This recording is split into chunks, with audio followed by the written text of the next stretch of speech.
हरे कृष्णा। ओम नमो भगवते वासुदेवाय।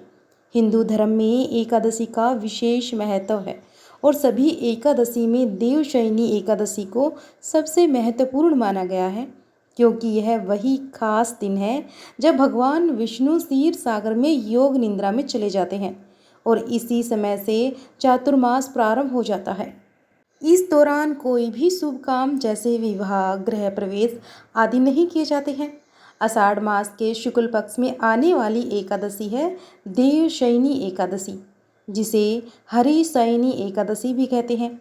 इस दिन उपवास रखने से और धार्मिक पुण्य और आदि के कार्य करने से भगवान विष्णु अत्यंत प्रसन्न होते हैं। इस दिन भगवान विष्णु की प्रतिमा को शयन कराया जाता है। साल 2025 में देवशयनी एकादशी का व्रत कब रहेगा? एकादशी और द्वादशी तिथि कब से कब तक रहेगी? कौन कौन से शुभ योग बन रहे हैं? भद्रा काल का समय कब से कब तक रहेगा? व्रत खोलने यानी कि व्रत पारण करने का शुभ मुहूर्त कब से कब तक रहेगा? एकादशी व्रत के नियमों का पालन 3 दिन तक किया जाता है, जिसमें कुछ नियमों का पालन दसवीं तिथि से ही प्रारंभ हो जाता है। व्रत रखने वाले भक्तों को दसवीं तिथि के सूर्यास्त के बाद अन्न ग्रहण नहीं करना चाहिए, लेकिन फल, जूस या दूध का सेवन आप रात के समय में कर सकते हैं। फिर एकादशी के दिन विधि विधान से भगवान विष्णु का और माँ लक्ष्मी जी का, भगवान श्री कृष्ण जी का पूजन करें। हो सके तो रात्रि जागरण करके फिर अगले दिन शुभ मुहूर्त में द्वादशी तिथि को व्रत खोलना चाहिए। इस व्रत में आप दूध, जल, मौसमी फल और ड्राई फ्रूट्स आदि का सेवन कर सकते हैं। इस बार देवशयनी एकादशी का व्रत बहुत ही शुभ सहयोगों के साथ रखा जाएगा, क्योंकि इस बार त्रिपुष्कर योग और सर्वत्र सिद्धि योग देवशयनी एकादशी के दिन बन रहे हैं। ऐसे में अगर आप ही भगवान विष्णु की कृपा प्राप्त करना चाहते हैं, पापों से मुक्ति पाने के बाद मोक्ष की प्राप्ति की कामना रखते हैं, तो आपको भी इस दिन कुछ नियमों का पालन करके व्रत रखना चाहिए। आषाढ़ शुक्ल एकादशी तिथि प्रारंभ होगी 5 जुलाई दिन शनिवार को शाम 6:59 से और एकादशी तिथि समाप्त होगी 6 जुलाई रविवार को रात 9:14 पर। ऐसे में इस बार उदय तिथि के अनुसार 6 जुलाई दिन रविवार को ही केवल एक दिन देवशयनी एकादशी का व्रत रहेगा। ध्यान रखिएगा कि एकादशी का व्रत 2 दिन नहीं बल्कि केवल 6 जुलाई को ही है। सभी गृहस्थ जन और वैष्णव जन एकमात्र इसी दिन एकादशी का व्रत रखेंगे। दसवीं तिथि के नियमों का पालन करना होगा और 5 जुलाई दिन शनिवार को इसी दिन तुलसी के पत्ते भी तोड़कर रख लीजिएगा, क्योंकि भगवान के भोग में तुलसी दल अवश्य रखे जाते हैं। 6 जुलाई को रविवार होने के कारण आप तुलसी के पत्ते नहीं तोड़ सकते हैं, तो एक दिन पहले ही आप तुलसी के पत्ते को तोड़कर रख लीजिएगा। 6 जुलाई रविवार को ब्रह्म मुहूर्त रहेगा सुबह 4:14 से 5:02 तक।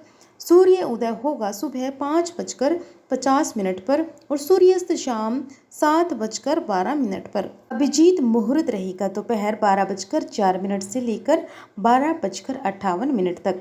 साध्य योग पूरा दिन रहने के बाद 9:27 पर समाप्त होगा। बाद में शुभ योग प्रारंभ हो जाएगा। राहु काल शाम 4:30 से लेकर 6 बजे तक रहेगा। द्वादशी तिथि 6 जुलाई रविवार की रात 9:15 से प्रारंभ होगी और इसी के साथ हरिवासर का समय भी शुरू हो जाएगा। द्वादशी तिथि का समापन होगा 7 जुलाई सोमवार की रात 11:10 पर और 7 जुलाई सोमवार को ब्रह्म मुहूर्त रहेगा सुबह 4:15 से लेकर 5:03 तक रहेगा। सूर्य उदय होगा सुबह 5:51, सूर्यास्त का समय 7:12 पर।